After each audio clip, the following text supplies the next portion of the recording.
Thanks to CuriosityStream for supporting my channel. Watch the extended edition of my videos when you sign up for CuriosityStream and Nebula using the link in the description. It's been a long time since we've done one of these, but since there are so many new people to my channel, I thought that it would be cool to do a Q&A to celebrate 60,000 subscribers, which is truly insane. So this past week I asked you for your questions both on my last video as well as on Instagram, so if you don't already follow me there, you should definitely do that for future videos. And today I will answer them. And if you're watching this on Nebula or you're a Nebula subscriber, you can hop on over there to get a sneak peek at some stuff that I'm not going to talk about in this video, but we'll give you some hints about some changes in what you're going to see on this channel starting next week. All right, so first and probably the most common question, how do you manage to do both a PhD and a YouTube channel at the same time?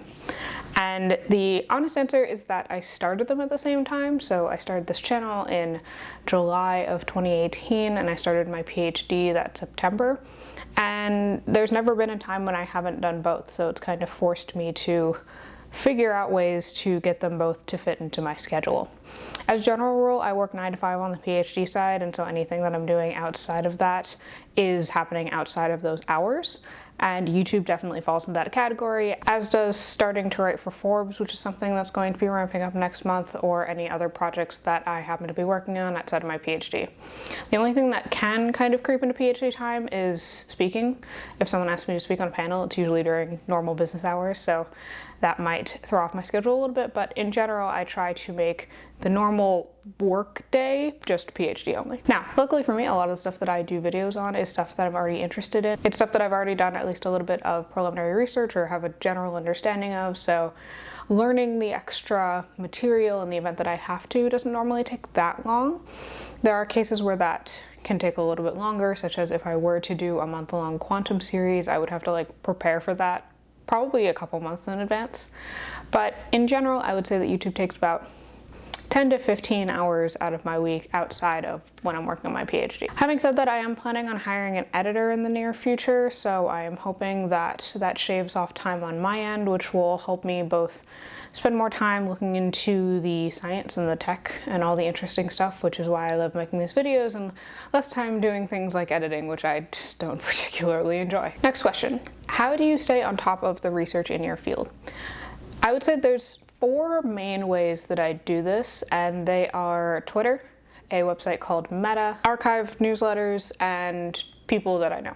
So starting from the top, Twitter, I follow a lot of the people who are in my field, who are doing work that I'm interested in on Twitter, and generally they post when they're publishing new work. I found that Twitter is a really actually good way of keeping up with especially new research, because you always know when someone has published a preprint, when that preprint has been published in a journal, and so on. And so that really helps me stay up to date with specific people that I'm trying to kind of keep an eye on.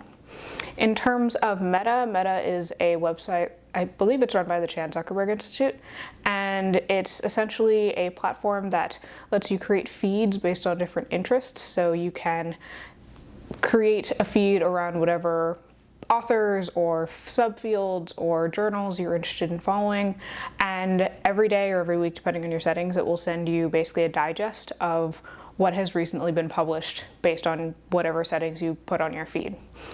And this is really great because there's kind of a bunch of different subfields that I work in on top of my normal stuff, and it can be helpful to really specify what kind of research I'm looking for in the different feeds, and then get up-to-date information about what kind of research is coming out of it that might not be being published by the people that I follow on, say, Twitter. Third is bioRxiv and archives. So both of those are preprint repositories. They're places where people upload things that they're planning on publishing in peer-reviewed journals generally, or at peer-reviewed conferences.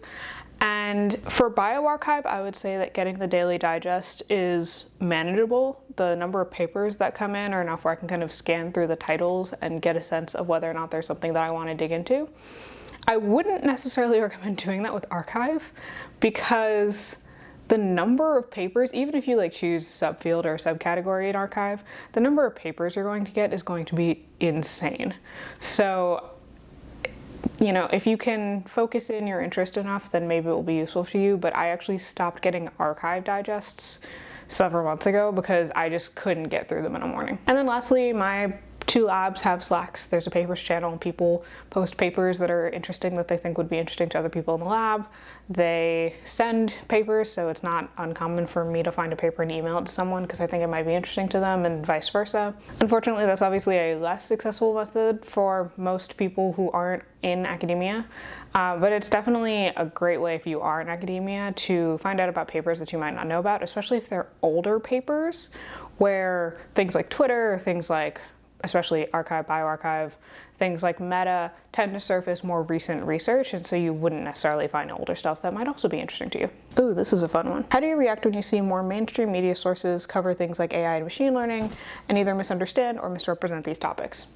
So I think, as someone who does both the science and the communication, I can see both sides. I think that there's a culture in journalism where you go and you talk to a scientist and you interview them about a new development or a new technology or whatever it is, and you don't send them what you're going to write up and publish to fact check it, essentially. That's not usually part of the process of writing any sort of article in scientific journalism.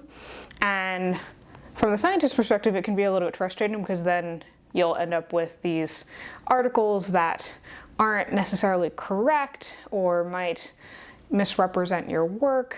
And from the journalist's perspective, I think a comment that I've seen a lot is that, you know, if you wanted it represented correctly, then you should have communicated it correctly. And I certainly think that's true to a certain extent, but I also think that not every scientist is a science communicator, and not every scientist is trained to do that kind of communication. And maybe that means that these things should really be going through, you know, your institute's communications people instead. I don't know.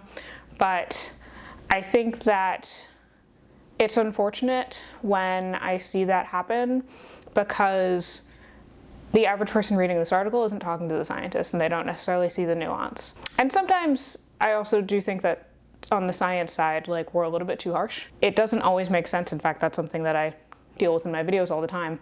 It doesn't always make sense to get into the nitty-gritty details of a topic. In fact, a lot of the time it doesn't. You know, that does not add anything to their understanding of what is, at the end of the day, a story. But I would say that on some level, part of the reason why I make videos like this is so that there is information out there that I think is both communicated well, I hope, hopefully, but also doesn't misrepresent or misinterpret information, or if it does, acknowledges that and addresses it in future videos. There are a lot of questions that I could generally summarize as, what do you think of AI safety? What do you think of fairness in AI research? And I think it's an interesting question because, as I talked about in my video on how to make AI fair, what fair means is like this very nebulous idea that no one really has a concrete answer on, because it's context dependent and it depends on what your goals are. And because of that, the definition of fairness has shifted around a lot. So more recently, there's been conversations around how systems shift power, and I think that that's actually a much more interesting and useful approach to AI safety, AI fairness, AI bias. Whatever your stakes in the development of a system are, how power is shifted is invariant. And I think that that is useful in understanding the impact that models will have, which is something that I think we still struggle with a little bit, but also in kind of communicating that impact to different types of audiences in ways that can be more persuasive to them. All right, so to wrap things up, let's do a couple rapid fire questions. 1, what actually inspires you to make the videos you produce? I would say that it is mostly my own curiosity. I obviously love teaching people because I do it on YouTube, but I just really love learning about how these systems work and what happens when you make them tick. I just think it's cool. How much math, physics, computer science, etc. do you need to get involved in machine learning? So I actually did a video on my journey into machine learning, but the short answer is that as long as you're willing to learn, you can pick up what you need to learn as you go. It's hard to say past that how much you need to get into machine learning. I would say that a solid foundation in CS and math is good, but what you do in machine learning will kind of predicate what exactly you need to dive deeper into and what you don't. How did you make ADHD work with a PhD? So I was only diagnosed with ADHD, I guess about a year ago now, and given that it's a little bit hard to answer this question because I haven't really been trying to make it work until this past year. For me, I would say that it's a combination of CBT, cognitive behavioral therapy, and medication. And both of those have definitely helped me a lot. But if you're thinking about something like that, I definitely recommend talking to your doctor or your therapist or whoever you're working with, because I am not a doctor. How to take actual breaks in a PhD program instead of just working on side projects. I don't know. So if someone has an answer to that, leave it in the comments. Favorite sci-fi or fantasy series? So, series, probably The Magicians, but I just read The Invisible Life of Addie LaRue, and that was also amazing. Anything by V.E. Schwab, I'm like definitely gonna love, no question. All right, so to wrap up this Q&A, a couple of you asked some version of, are there other ways that you can support my channel other than watching my videos, which I obviously appreciate? Do I have a Patreon? What's Nebula? And so I wanted to talk about that here. If you're new to my channel, Nebula is a creator-built platform where you get to watch my videos ad-free, and me and some other creators that you've probably heard of can create and experiment with awesome content without having to worry about demonetization or paying tribute to the YouTube algorithm. We're thrilled to be partnering with CuriosityStream, a subscription streaming service with thousands of documentaries and nonfiction videos. So if you're feeling nostalgic about 2020, you can check out their documentary on the top science stories of 2020. And where CuriosityStream is all about big budget nonfiction documentaries, we're building Nebula so that education creators have a place to make content that might not work well on YouTube. On Nebula, you'll find ad-free videos from some of your favorite creators, from Tierzoo to Neurotransmissions to The Coding Train, as well as my Nebula Plus content, which includes journal clubs on interesting papers and extended versions of the videos that you see on my channel. In fact, you might not know this, but when I make these videos, there's often a lot of stuff that I cut out because it would make the video too long, or I felt that it was a tangent that was a little bit too far off.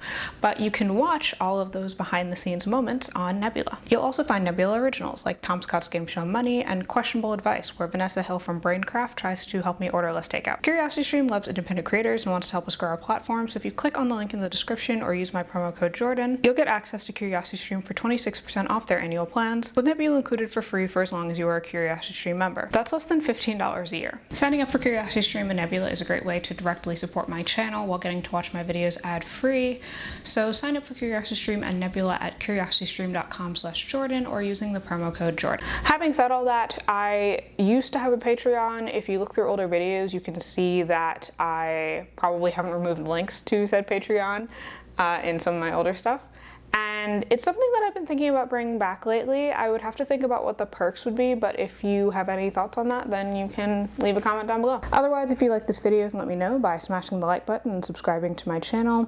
You can also check out this video that I did a while back on how I got into machine learning, if that's something that you're interested in doing yourself.